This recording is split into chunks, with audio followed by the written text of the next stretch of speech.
All right, welcome into another episode of the Cedric Maxwell podcast. I am, of course, Josue Pavon. He is Cedric Maxwell. Plenty to get into, Max. So let's just get right into it.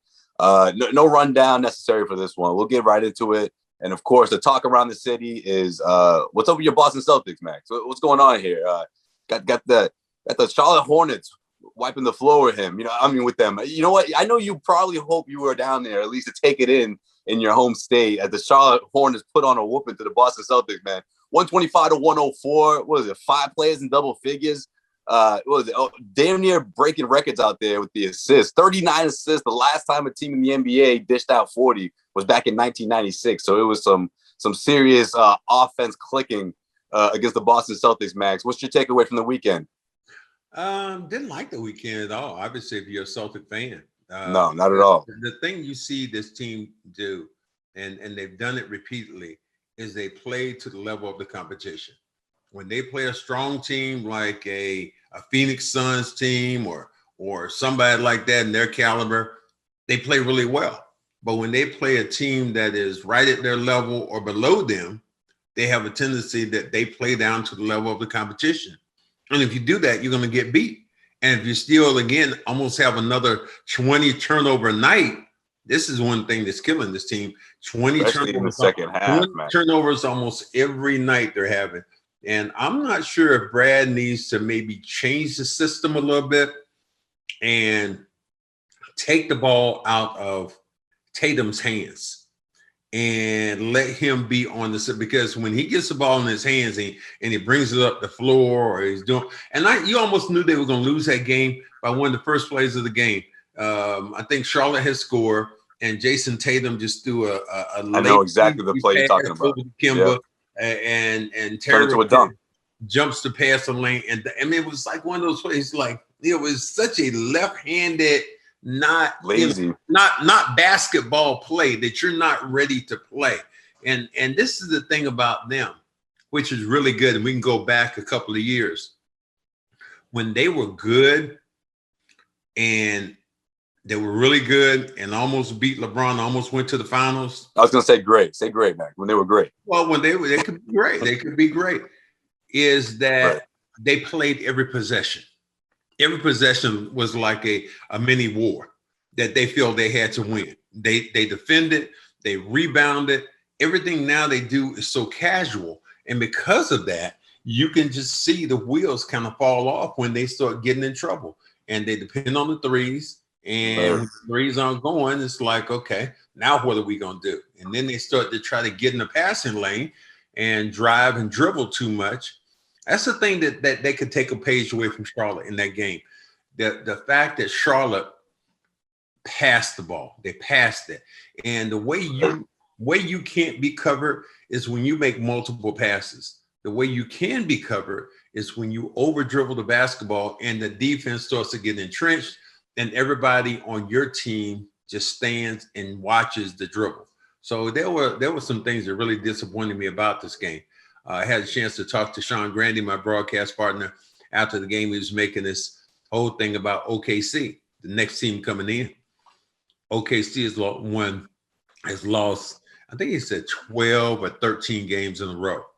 And essentially I know Anna Horford isn't too happy about this, but they sent Al Horford home. He is healthy, and they said, big fella, go do what you want to do, and maybe come back next year. But right now, they're thinking about the draft. They're thinking about we're not trying to win games. Right. What's going to tell the story is what level of play do the Celtics have when they play OKC? Will they bring their game, or will they lollygag and try to get through it and find themselves in trouble? Because you could think about all the bottom feeders they've lost to this year.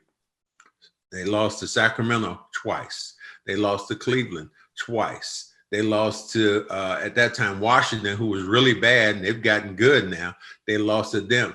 So, I mean, this team has struggled when they played good or teams that haven't been good. Yeah, or teams that have nothing to lose, right? I mean, that's what scares me about this, right? Because it's like part of their identity now. Is like, when teams are facing the Celtics, it's like they smell blood. And it doesn't matter if it's a top tier team or if it's one that's just fighting for playoff positioning, or one that knows that the season's about to end in 3 weeks for them. It doesn't matter because they see the Celtics and they know if I give the utmost effort, there's a good chance we can win tonight, guys. This is the Boston Celtics we're playing, right? Just let them think that let them know that it's going to be hard from the start to finish, and we'll have a lead all game long. But that's exactly what happened against the Hornets, right, Max? The Hornets, they led for 47 out of 48 minutes that game, Max. And that's not the first time we've seen a team like the Hornets do that to the Celtics. That is so true. Your observation is so true. But what do you say when you play somebody like Phoenix, which is a really good team? They've been one of the top teams right behind the Utah Jazz. Right. Well, that's what I mean, man. Look how the Celtics play them. Which one is it? Is this a case of the matinee nightmare? That is because they play during the day? No. Is that what this is? Like, which one is it? Which team are we seeing here? I think it's their personality. I think that they have to knuckle down and they have to decide that they're going to play Marcus Smart basketball on every possession. And what I mean by that, Marcus Smart basketball, is Marcus is not going to give any every play, every second. He is going to get up in your ass and make it tough. And I found too many times where the Celtics have just kind of thrown their sneakers out there and felt like they could beat teams, and they're not good enough to do that. They're not one of the elite teams that, and I played on elite teams like that, who essentially we could throw our sneakers out and said, okay, dudes, you want to get a 5-point lead, 10-point lead? Okay, we'll catch you in the third quarter. And once we catch you, goodbye. And this team isn't like that. They will let you in game over and over again. And as bad as, think of that, the Brooklyn game, they could have won that game. Kyrie was horrible. Ice cold. Kyrie was 5 for 18 or something like that. They had a chance to win that game, but just couldn't put it together. It was like the makings of a Celtics win, right? Like ice cold Kyrie, no James Harden, no Kevin Durant. Mm-hmm. No, the Nets found a way to win, right? Whether it's 3-point shooting or just the cohesiveness of that second unit that just took over. I mean, that's a great example, Max. Like a team against a Nets team that had all their essentially their 3 superstars out of it, and then a team against like the Charlotte Hornets and Celtics dropped both, man. Like this 3-game homestand, I mean, this is going to mean a lot for the Celtics because you don't want them to go and play in that play-in tournament. It actually leads me to my next question for you, Max. Like, what are the realistic chances of that happening? Because I don't know, 48 hours ago, I was thinking that wasn't, I mean, obviously it's a chance, but I was thinking, you know what, if I was a betting man, I would say that they're not going to play in that. But I mean, this week could certainly determine all of that. I mean, tomorrow's game will determine it to me. If you don't beat OKC with the players they have on the floor and dominate them, and then you have the games you have coming up. You have the Miamis and you have the New York Knicks, and that's what I'm talking about. Those teams are hot right now. You have the teams right now who are battling for a spot. Then this week, you're right though. This week will tomorrow will definitely tell a story, but this week will definitely tell more of a story at the end of this week of what the fortunes of the Celtics are. Right, definitely. This weekend was tough for the Celtics, man. Not only because of what happened on the court, but of course what happened off the court. I mean, Thursday night, that epic win against the Phoenix Suns. I mean, such an important win for the Celtics team and for their psyche, for someone like Kemba Walker who dropped 32 points. I mean, when's the last time we saw Kemba Walker drop 30 plus this season? And of course, it came the bad news. I mean, the tragic passing of Terrence Clarke, who passed in a car accident out in California. Now he was going to be in the draft, this upcoming draft, of course, this summer.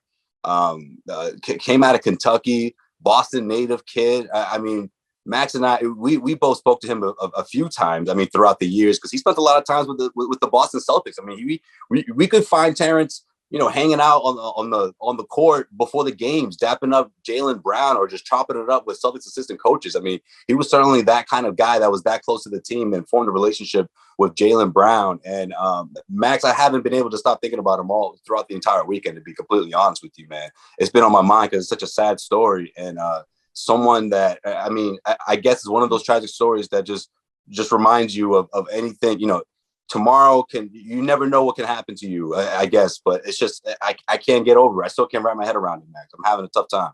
Yeah. I mean, you should. And it was such you say things are avoidable. Something maybe that was avoidable was self-inflicted.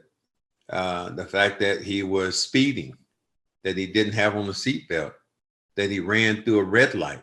This is according to all the press.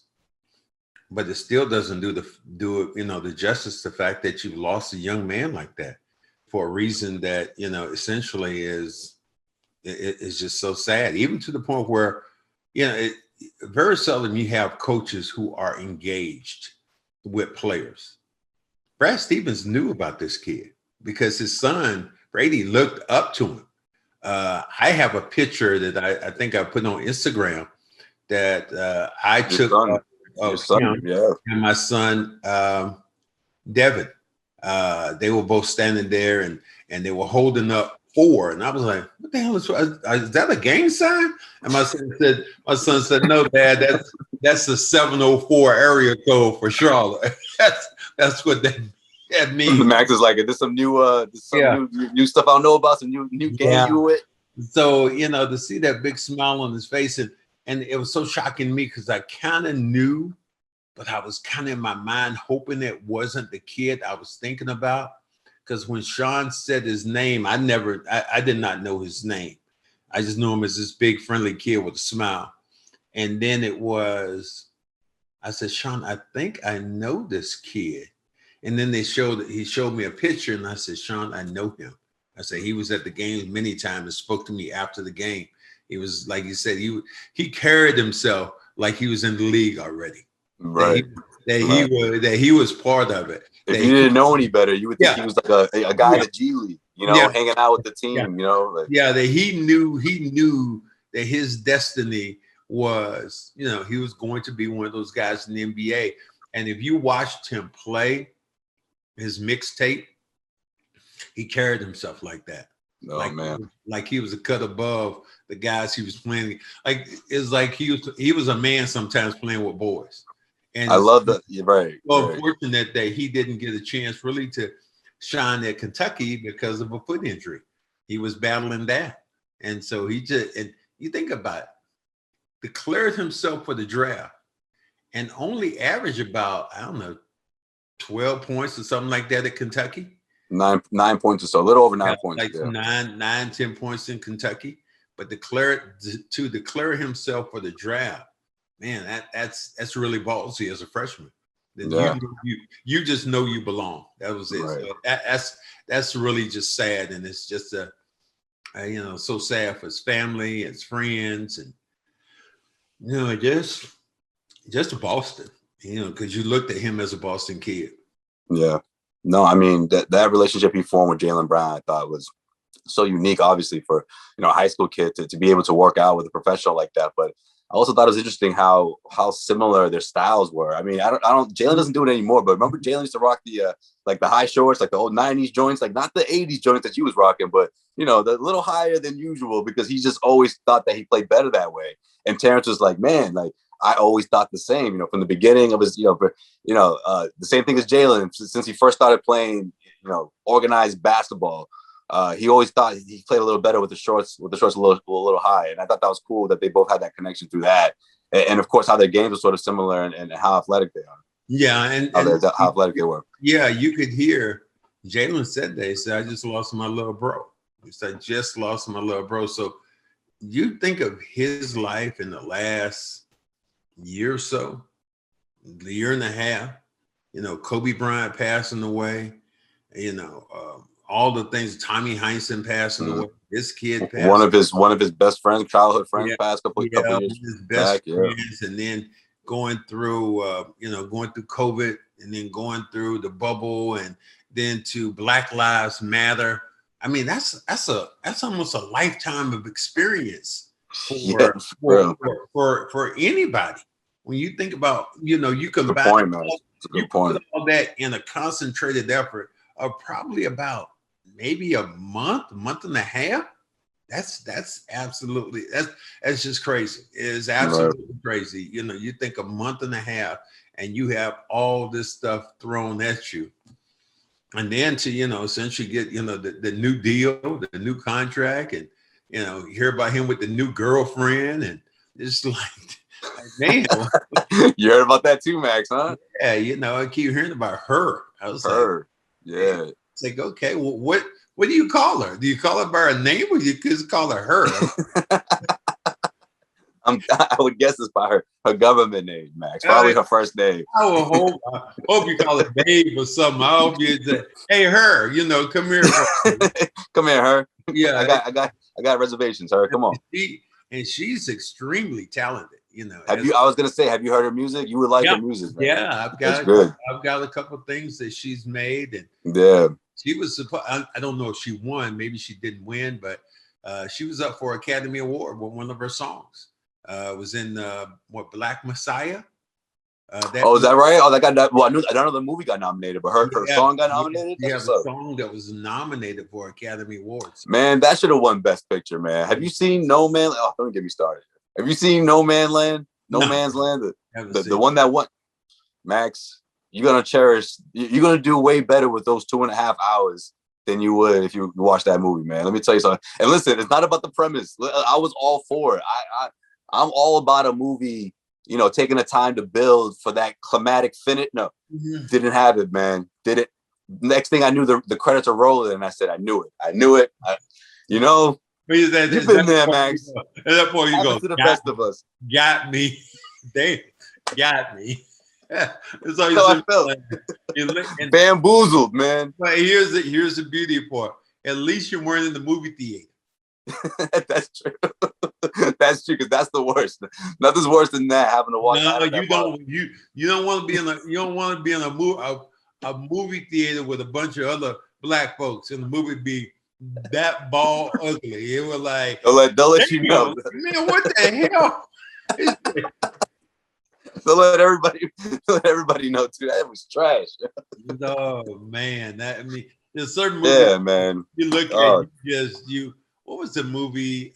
Well, have you seen Black Messiah? That's a great Judas. I saw that movie. Oh man, movie. Yeah, that was pretty good. The acting in that movie the whole movie was incredible. I didn't know the lead character he sounded like he's British. Sounded like he's from London or over there. He sounded like that. The lead character in the movie.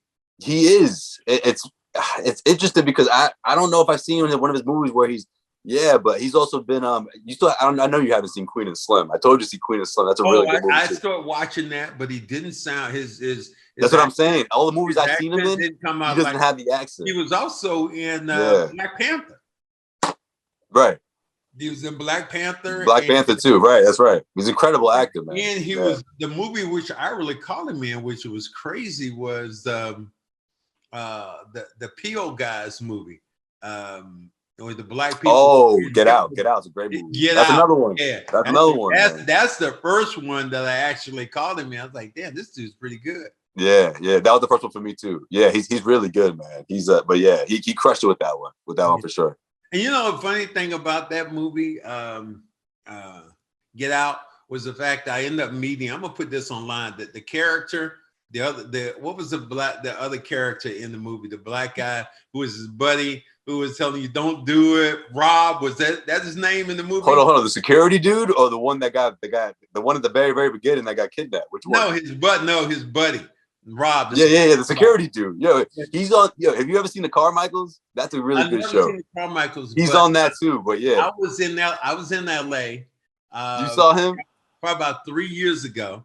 And I'm walking through and I see him. I introduce myself. He's like, damn, you know me? Cedric Maxwell, you know me? And we end up taking a picture. So I'm gonna have to send this picture and put this picture online. But the thing that sounds just like him too. That's funny. He was so small. He was tiny. I mean, yeah, he looks. He could have been. He might have been 5, maybe 5'7", maybe 5'6", something like that. But he's really small. And obviously compared to me, but it's just like me taking a picture like I'm holding my kid or something. He was like, so what's his name? I'm looking over at Lil Ray Howard. I'm probably butchering that, man. I'm bad with names, but yeah, I recognize him because he's been in a lot of stuff, man. He's really good. He's talented, man. Really funny guy. Yeah, he did something recently he did some podcast with Paul Pierce before Paul Pierce got in all this trouble. It was something that he was tricking Paul into something, and they were going back and forth. So I believe it, man. Out in Cali, I can imagine people just linking up. I mean, you're out and about. He's got time on his hands. It doesn't shock me. But the thing about LA, though, as you know, it's not that people in LA are used to it. Yeah. You're used to seeing a star. You see a Samuel L. Jackson in the grocery store. You might see this person. They're used to it. They don't even flinch when they see a star actress. And if that person was on the East Coast walking, people be going crazy. But in Hollywood, you're just another person. That's true. That's a good point. But I feel like nowadays with podcasting and except that girl Champion. Your girl Kari. What's her name? Champion? Kari Champion. Man, I think you and I, that's one of the few times you and I were stunned at a woman walking into a place. You and I were together, and we both just stopped and looked at each other. We don't even remember what we were talking about. Who would? Who would? We both went quiet. Do yourself a service. Go online and look this woman up. They talk about her. Gary stuff. She is outstanding. She was cool though. She kicked it with us. We make sure we gotta always add that part in the story, man. Don't make it sound like we were just creeping on Terry. Yeah, I walked over. She kicked it with us for a little bit. We chilled. I walked over to her for just a second, and I was surveying the crowd, and I was asking people my question. They're around Mount Rushmore, and I was asking her, and she went first off right off the bat. She went Kobe. She didn't go LeBron. She went Kobe. And man, how about LeBron right now? She's a Cali girl too. Yeah, how about LeBron right now? It just seems like there's troubling times for LeBron. Not only is he not playing, but some of these comments he's made, he had to walk one of them back where I think the officer that shot somebody, he said, "You're next." That was a strong move for LeBron, man. I'm surprised he didn't think that one through before posting that. "You're next." He posted on social media. That's not what the movement's about, man. That's not. No, it's really not. But I mean, it just shows. But he corrected himself right away. He did correct himself, but you can't, if you are the leader, and let's say it how it is. If you are, LeBron James is one of the leaders. You can't be dropping bounties on people, man. You can't make a mistake. You cannot make those kind of errors. I mean, that's a bounty, man. That's a bounty with no reward. Oh man. Oh, yeah. That's dangerous. I mean, we think about what Maxine Waters said about, if you don't get this verdict right, we're gonna tear this place up. And right. Yeah. And then LeBron following that up with, saying, you're next, and showing the picture of this guy. That's like, nah, he didn't want to get that one out. That's not it. That's not it. I was surprised by that too. But yeah, he pedaled back, but he backpedaled, And it's interesting because wasn't he the one that gave Daryl Morey crap about the China? Remember the retweet that he did, the firestorm that he set off, and he retweeted the. No, I don't think he did. LeBron had to somebody had to backtrack something. Well, no, I mean, I thought LeBron. Murray did it. He talked about. I thought LeBron was the one that said Maury should have thought twice before he did that. So I thought he was. I don't know. I thought that was it. Was LeBron or not? All I can remember about that incident is they end up talking to LeBron about it, and he had to kind of backtrack some of the things he said because of course of the NBA and being in bed with China. Mm-hmm. They've been in bed with China for the longest time. We need Donald Trump here to say that's a big business. China, that's China. You can't be affecting the bottom line like this, LeBron. That's not what we do here. That's not how we do business. That was when the commissioner said, "Yo, I need to talk to you, and they need to talk to you. We need to pull this thing back in. We got a billion, not 100 million. We got a billion fans over in China who are watching our product, and it's crazy because I saw Derek Sullinger over there. He got to the second round. He played a great game, and man, just to hear him talk about Stephon Marbury, I think that's who. Oh man, he's revered. He's got a statue and everything out there. We gonna stop the presses one day and see if we can reach out and get Steph. because we gotta get Steph. Maybe for episode 200. Episode 200, we get Stephon Marbury. God, he is so huge in China, man. They're talking for sure. Statues and I want the formula that he came up with. He said, well, if Nike can sell these shoes for so much money, how about if I sold 1 billion pair for $10 or $5? He said, I'm making, and they say he's making crazy bank over there. I mean, he is just he's a man. Remember when he did that here? I mean, it didn't work out the way he wanted it to, but that was a great, just an idea, great concept. He sold the sneakers for, I think it was about $12. He was like Starberries. The Starberries. Yeah, you remember, right? Yeah, Starberries. Yeah, everyone's dropping $2 or $200 or at least $150 for J's or the newest Nikes. And he was like, nah, man, I want everyone to be able to afford these. Yeah. So I mean, but that in a nutshell, that's been our week, man. That's been our week. Our week with the Celtics, our week with with Crawford, and to see what's Clarke, excuse me, what's going in his life. It's just been it's been such a crazy week for the Celtics and the green. Yeah, man. I think a lot of that stuff. I just think it was such a tough weekend that I'm just gonna say, let's just see what happens this week with this team. You know what I mean? Let's just turn the page here. But you know what? With that being said, Max, one of the things that I was able to distract myself with throughout the weekend, set my mind apart, was this new KG book, man. I finally got to start reading. Wow. KG from A to Z, man. You can imagine there's all kinds of wild stories, man. There's so much that we're definitely going to be talking about this throughout the next couple of weeks or so. I'll have different things I want to ask you, but here's a couple of questions, right? So one of the things that he mentioned was essentially the moment where he was first told that he belonged in the NBA, that he could play in the NBA. Now, craziest story. I'll just look. Long story short, it was from Isaiah Thomas, Zeke, telling him this, and he was like, "Man, this is it." That was pretty much it. Incredible story. He played in a pickup game against Scottie Pippen and Michael Jordan. Isaiah pulled him aside right away, told him the business, and that was pretty much it. It just clicked right then and there. The very beginning. Max, what was your very beginning? When did you? And I don't want to hear when people were talking to you saying like, "Yo, you can go to the NBA." No. When did you yourself realize, "Yo, I'm NBA material"? Like, when did that moment happen for you, and what was that like? It happened to me in 1976.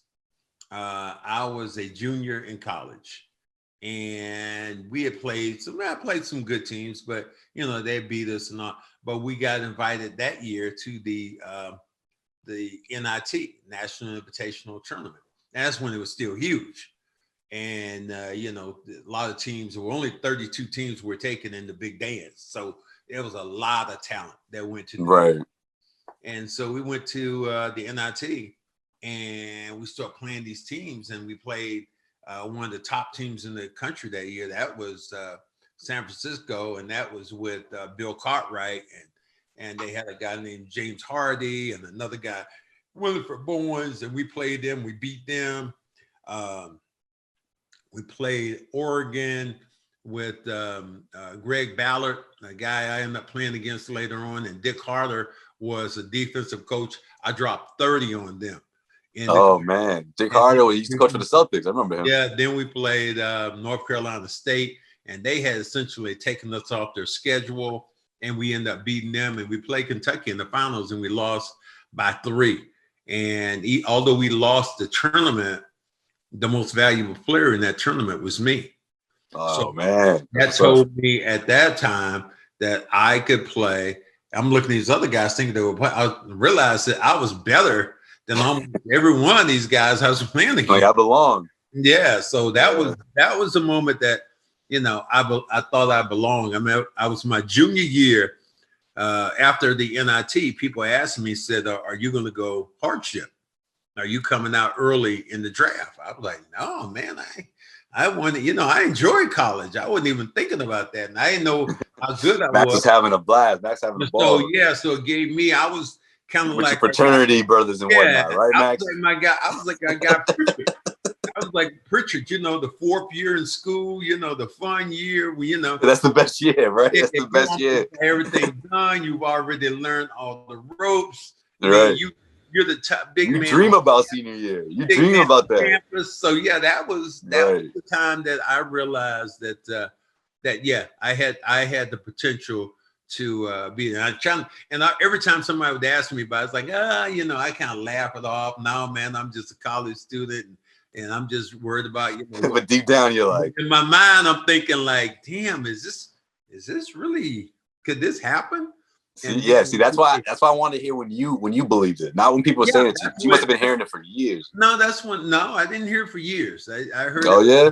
It started my junior year in college, 1976, and then 1977 we played and we beat almost everybody. Beat the #1 team in the country, and my name was household name, bringing the ball up, all this stuff. So at that point, attorney had met me, and I knew I was going to get drafted, and so I knew I belonged then. I knew I was going to be in the NBA. My next stop was the NBA, and I was taking number 12. So I was a lottery pick. I was a lottery pick in 1977, and I look back on it. I think maybe 3 or 4 of us of my draft class won championships, and I don't think anybody above me.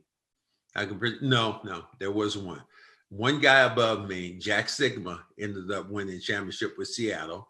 And then behind me was Norm Nixon won, and James Edwards, who ended up playing with Detroit for a while, Buddha, as they called him. He won, I think he won multiple championships. So there was maybe 4 people in my class that actually won a championship. And nobody in that class was the most valuable player in the play.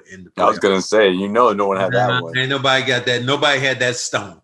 There's only like 44 of those, right? Yeah, that stone is one that I look back and almost laugh at, because I think about the prestige that comes with that, and the guys who have won it.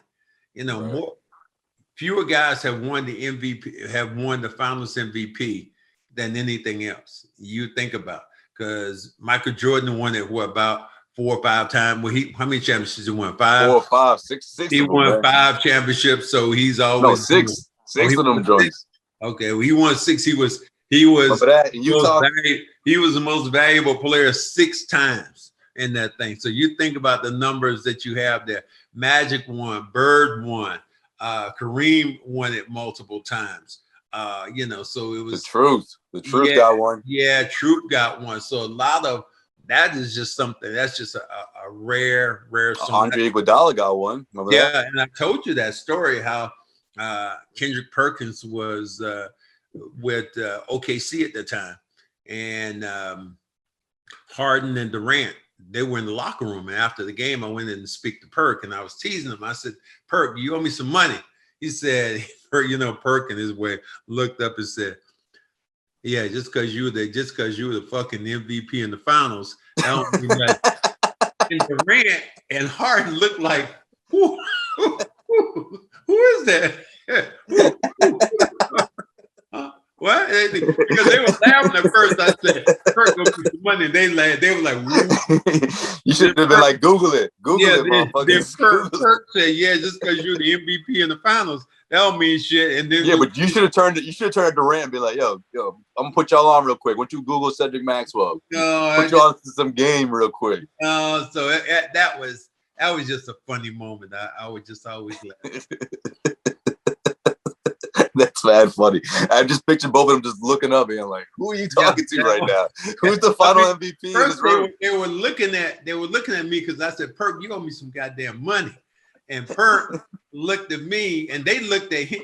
When I said that, they both were on the corner, and they looked at Perk going, "Ooh," and then Perk was damn people with the Finals MVP, and they both went, "Whoa, wait a minute, what did you say? What did you say?" So I always laugh. I said, if I'm walking in the room and I got all these famous players walking in, Durant wasn't even, he hadn't even been close to one yet, man. Durant was like, there's a Finals MVP in this room right now. Yeah. What? So when you walk in, and it will be funny. But That's if funny. I was in a room like that, and they was like, "Okay, we got all the Finals MVPs. Y'all can come on in the room."